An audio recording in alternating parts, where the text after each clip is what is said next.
घोंसले के भीतर दो नन्हे बच्चे चिंकू और पिंकू भूख के मारे बिलख रहे थे।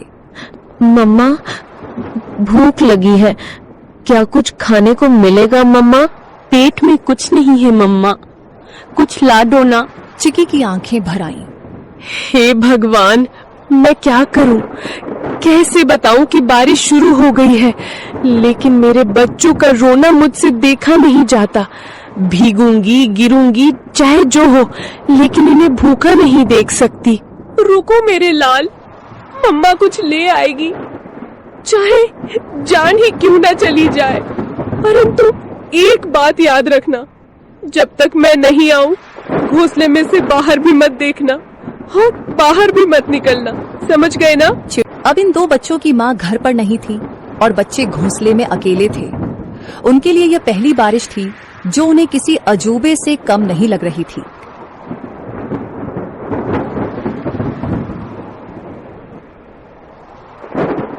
चिंकू बार बार गर्दन बाहर निकालकर देख रहा था। अरे ओ पिंकू, सुन रे, ये क्या चीज ऊपर से टपक टपक गिर रही है? कोई रो रहा है क्या? पिंकू घोंसले के कोने में दुबक कर बैठा था। अबे मूर्ख, रोने की आवाज नहीं है ये, बारिश है बारिश, आसमान बरस रहा है। पर ये आवाज कितनी डरावनी है।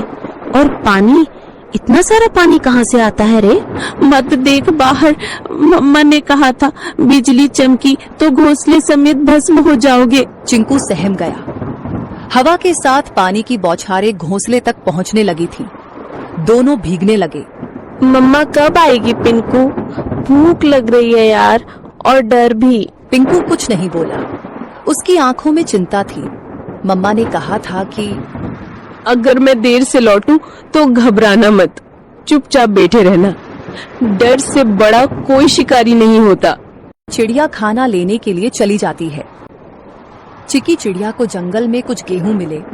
उसने वो गेहूं को अपनी पतली टांगों से पकड़ा और तेज बारिश में फिर से बच्चों के पास लौटने की ठान ली। बारिश और हवा में अपना जोर दिखाना शुरू कर दिया था। उसे ना चाहते हुए भी एक पेड़ की डाल पर बैठना पड़ा।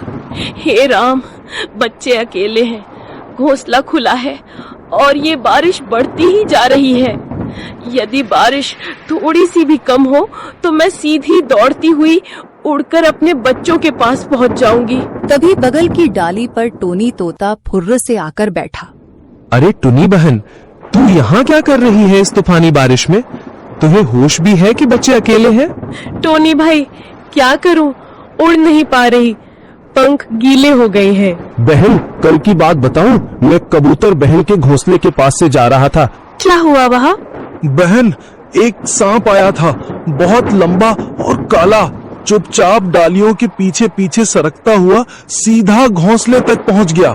फिर किसी ने देखा नहीं? मैंने देखा, मैं ऊपर ही उड़ रहा था। जब देखा कि सांप कबूतर के बच्चों के ऊपर झपटा, मैं चीखा जोर से, सांप सांप। सब पक्षी इकट्ठा हो गए, लेकिन तब तक बहुत देर हो चुकी थी।